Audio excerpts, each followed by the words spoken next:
Hello friends, வணக்கம். நான் உங்கள் நனி. வெல்கம் டு ஆமதனக்குறை சேனல். இன்றைக்கி நம்ம சேனலில் 5 மாத 6 மாத குழந்தைக்கு பிஸ்கட் கொடுக்கலாமா கொடுக்கக்கூடாதா அப்படின்றத பார்க்க போகிறோங்க. ரொம்பவே இன்றைய காலத்தில் நிறைய மதர்ஸ்க்கு தெரிஞ்சுக்க வேண்டிய விஷயம் எதுங்க. நம்மளுடைய சப்ஸ்கிரைபர் சிஸ்டர் சபீனா பானு அப்படின்ற சிஸ்டர் தான் வந்து இந்த சந்தேகத்தை கேட்டிருந்தாங்க. அவங்க நேற்று தான் எனக்கு மெசேஜ் பண்ணியிருந்தாங்க. அதில் என்ன சொல்லியிருந்தாங்க அப்படின்னா, அக்கா இந்த மாதிரி என்னோடய குழந்தைக்கு 5 மாதம் ஆகிடுச்சு, என்னோடய வீட்டில் இருக்கவங்க பெரியவங்க வந்து பிஸ்கெட்டை கொடுக்க சொல்கிறாங்க, அது நல்லதாக கெட்டதா, அதை பற்றி ஒரு வீடியோ போடுங்க அப்படின்னு சொல்லிட்டு. அப்புறம் தான் எனக்கு தோணுச்சு, இதை பற்றி போட்டால் நிறைய இந்த மாதிரி டவுட் இருக்கிற பெண்களுக்கு, அது தாய்மார்களுக்கு ரொம்பவே பயனுள்ளதாக இருக்கும் அப்படின்னு சொல்லிட்டு. கண்டிப்பாக சிஸ்டர் நீங்கள் பார்த்தீங்க அப்படின்னா கமெண்ட்டில் சொல்லுங்கள். வேறு ஏதாவது சந்தேகங்கள் இருந்தாலும் நீங்கள் கமெண்ட்டில் போடுங்க. நான் ஃப்யூச்சரில் வீடியோவை அப்லோட் பண்ணுறேன். வாங்க இப்போ வீடியோக்குள்ளே போகலாம்.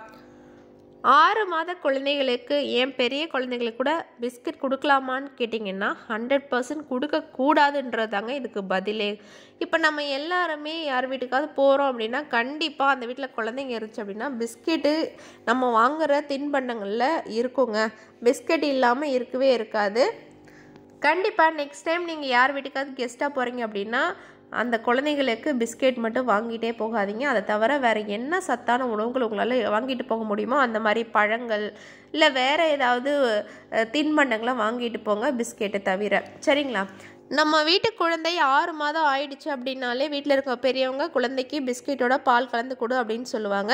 பால் கொடுக்கக்கூடாது 1 இயர் வரைக்கும் அப்படின்னு நம்ம பார்த்துட்டோம் நேத்தி. ஒருவேளை பார்க்காதவங்க நேத்தி வீடியோ போய் பாருங்கள், ரொம்பவே பயனுள்ள வீடியோ. இன்றைக்கி வந்து பிஸ்கெட் கொடுக்கக்கூடாது அப்படின்றத நம்ம பார்க்க போகிறோம்.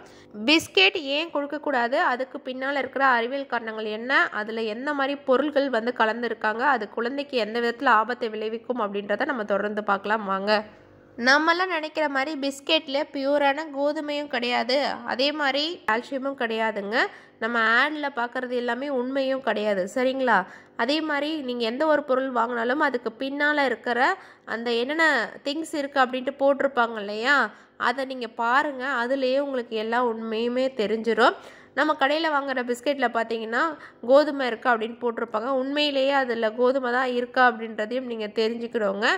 அதே மாதிரி அதில் இருக்கிற அந்த மூலப்பொருளை நம்ம ஆராய்ச்சி பார்த்தோம் அப்படின்னா உங்களுக்கே அது நல்லாவே புரிஞ்சிடும்.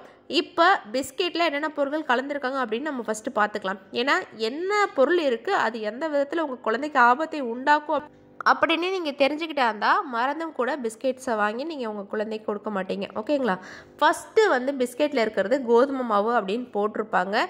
உண்மையிலேயே அதில் கோதுமை மாவு இருக்கான்னு பார்த்தீங்கன்னா இல்லைங்க. ஏன்னா அதில் இருக்கிறது வந்து கோதுமை மாவே கிடையாது, ரீஃபைண்டு செய்யப்பட்ட கோதுமை மாவு. சுருக்கமாக சொல்லணும் அப்படின்னா அதில் இருக்கிறது மைதா தாங்க. கோதுமை மாவை நல்லா மைதா மாவாக மாற்றுறதுக்கு குழந்தைக்கு தேவையான ஊட்டச்சத்துக்கள், நார் சத்துக்கள், புரோட்டீன் இது எல்லாத்தையும் நீக்கிறதுக்கு அப்புறமா அது மைதாவாக போயிடும். மைதா நம்ம சாப்பிடக்கூடாதுன்னு சொல்லியிருக்கோம். ஆனால் நம்ம பிஸ்கெட்டுக்கு பின்னால் அவங்க போட்டிருக்கிறது வந்து ரீஃபைண்டு கோதுமை அப்படின்னு போட்டிருப்பாங்க. அதாவது மைதா இல்லாமல் அந்த பிஸ்கெட் செஞ்சுருக்கவே மாட்டாங்க. இந்த மைதாவில் எந்த ஒரு சத்தும் கிடையாது. அது குழந்தைக்கு வந்து பிரச்சனையை தான் உண்டாக்கும். அதே மாதிரி எந்த சத்தும் கிடைக்க போகிறதும் கிடையாது. மலச்சிக்கல் மட்டுமே வரும் அப்படின்றது உண்மை. இதுதான் முதன்மை காரணம் நீங்கள் கொடுக்கக்கூடாது அப்படின்றதுக்கு. இரண்டாவது வந்து சுகருங்க. சுகர் நல்லதில்லை அப்படின்றது நம்ம எல்லாருக்குமே தெரியும். அதுவும் அந்த வெள்ளை சுகர்ன்றது சுத்தமாக வந்து பெரியவங்களுக்கும் நல்லதில்லை, குழந்தைகளுக்கும் ஏற்றது கிடையாது.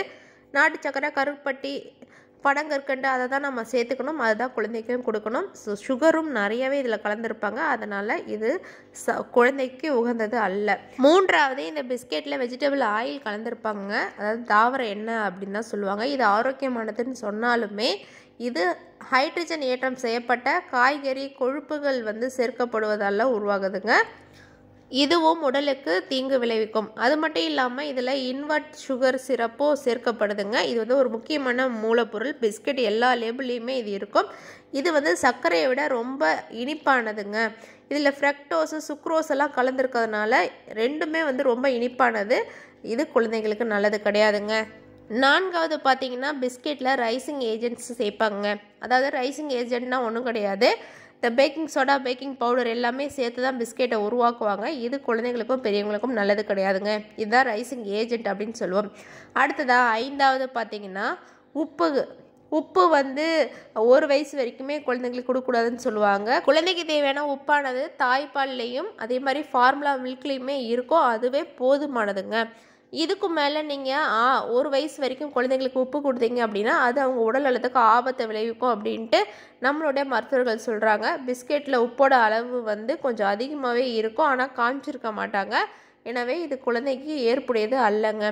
அடுத்ததாக 6வது பார்த்தீங்கன்னா பாலுங்க. அதாவது மில்க் பவுடரும் இதில் சேர்த்துருப்பாங்க. மில்க் பவுடரும் குழந்தைக்கு நல்லது கிடையாது. அதை பற்றி நேற்று வீடியோ டீட்டெயிலாக போட்டிருக்கோம், கண்டிப்பாக போய் பாருங்கள். பால் வந்து குழந்தைங்களுக்கு ஒவ்வாமை, அதாவது அலர்ஜியை உண்டாக்குங்க. அதே மாதிரி பிஸ்கெட்டில் இத்தனை தேவையில்லாத பொருட்களை சேர்த்து அவங்க பண்ணுறதுனால கண்டிப்பாக வந்து இது குழந்தைங்களுக்கு தீங்கு தான் விளைவிக்கும். மேலும் 1 வயதுக்கு குறைவான குழந்தைங்களுக்கு நாம் பால் சார்ந்த பொருளெல்லாம் கொடுக்கக்கூடாதுங்க. அடுத்த பொருள் பார்த்திங்கன்னா எமல்சிஃபையருங்க. பிஸ்கெட்டில் உள்ள கொழுப்பு மற்றும் தண்ணீரை வந்து நல்லா ஸ்ட்ராங்காக இருக்கிறதுக்கு எமல்சிஃபையர்னு சேர்க்கப்படுதுங்க. இது வந்து உணவு கட்டுப்பாட்டுத்துறையால் நிராகரிக்கப்பட்டது. இதில் நிறைய ரசாயனங்கள் இருக்குங்க. இது நம்ம குடலில் உள்ள நல்ல பாக்டீரியாவோட சேர்ந்து செரிமான பிரச்சனை ஏற்படுத்தும். நம்மளுக்கே அப்படின்னா குழந்தைங்களுக்கு சொல்லவே வேண்டாம். அது மட்டும் இல்லாமல் அடுத்ததாக பார்த்தீங்கன்னா மாவு கண்டிஷனர்ஸ். அதாவது நம்ம சொன்னோம் இது ரீஃபைல்டு கோதுமை, அதாவது மைதா மாவு வந்து நல்லா பண்படுத்துறதுக்கு அதோட சேர்த்து சில கண்டிஷனரும் பயன்படுத்துவாங்க. இது கெமிக்கலால் உருவாக்கப்பட்டதுங்க. ஸோ அப்போ தான் அந்த பிஸ்கெட் பதம் வரும். இதுவும் குழந்தை வயிற்றுக்கு கேடை விளைவிக்குங்க. அடுத்ததாக கடைசியாக இதில் சேர்க்கப்படுற பொருள் பார்த்திங்கன்னா ஃப்ளேவர்ஸ். என்னென்ன ஃப்ளேவர்ஸில் பிஸ்கெட் கிடைக்குதுன்னு உங்கள் எல்லாருக்கும் தெரியும் இல்லையா? அந்த மாதிரி சுவைக்கு ஏற்ப வெண்ணிலா முதல் பல வகையான ஃப்ளேவர்ஸ் இதில் சேர்க்கப்படுதுங்க. இது 100% கெமிக்கல் தான். இது குழந்தைக்கு நல்லதே கிடையாதுங்க. இப்போ சொல்லுங்கள், இத்தனை பொருளையும் சேர்த்து உருவாக்குற ஒரு பொருள் தான் பிஸ்கெட்டு. இந்த பிஸ்கெட்டை உங்கள் குழந்தைக்கு கொடுக்கலாமா கொடுக்கக்கூடாதான்றது உங்களுக்கே பதில் தெரிஞ்சிருக்கும்னு நினைக்கிறேன். ஓகேங்க, சரி நான் என் குழந்தைக்கு பிஸ்கெட்டே கொடுக்கக்கூடாதா, அப்போ நான் என்ன தான் பண்ணுறது அப்படின்ட்டு யோசிக்கிறவங்களுக்கு இன்னும் ஒரு டிப்ஸுங்க. ஒருவேளை நீங்கள் பிஸ்கெட் கொடுக்கணுன்னு ஆசைப்பட்டீங்க அப்படின்னா பேபி பிஸ்கெட்ஸ் நிறையா இருக்கும். அது முழு கோதுமையால் தயாரிக்கப்பட்டிருக்கான்னு பாருங்கள். அதில் ப்ரெசர்வேட்டிவ்ஸு ரசாயனம் கலக்கப்படாமல் இருக்கான்னு பாருங்கள். சர்க்கரை சேர்க்கலையான்னு பாருங்கள். உப்பு சேர்க்கலையான்னு பாருங்கள். பேக்கிங் பவுடர், பேக்கிங் சோடா இது எதுவும் இல்லாமல் இருக்கிற பியோர் பிஸ்கெட்ஸ் உங்களுக்கு கிடச்சிது அப்படின்னா தாராளமாக உங்கள் குழந்தைக்கு கொடுக்கலாங்க. அப்படி இல்லைன்னா நீங்களே உங்கள் வீட்டிலையே கோதுமை மாவை வச்சு உருவாக்கி அந்த பிஸ்கெட்டை உங்கள் குழந்தைக்கு கொடுத்தீங்க அப்படின்னா ரொம்ப ரொம்ப நல்லதுங்க. எந்த ஒரு பொருளும் குழந்தைங்களுக்கு கொடுக்கறது நீங்களாக வந்து செஞ்சு கொடுத்தீங்க அப்படின்னா அது உங்கள் குழந்தைக்கு முழுக்க ஆரோக்கியமானதுங்க. கடையிலேருந்து வாங்கும்பொழுது பின்னால் இருக்கிற லேபிளில் என்னென்ன பொருளில் இருக்குது அப்படின்றத மூலப்பொருட்களை செக் பண்ணி பார்த்துட்டு அது உண்மையிலேயே வந்து நல்லதான்னு பார்த்துட்டு வாங்கி கொடுங்க. அப்போ நீங்களும் ஆரோக்கியமாக இருப்பீங்க, உங்கள் குழந்தையும் ஆரோக்கியமாக இருக்கும். சரிங்களா? ஓகே ஃப்ரெண்ட்ஸ், இந்த வீடியோ எப்படி இருந்துச்சு சொல்லுங்கள்.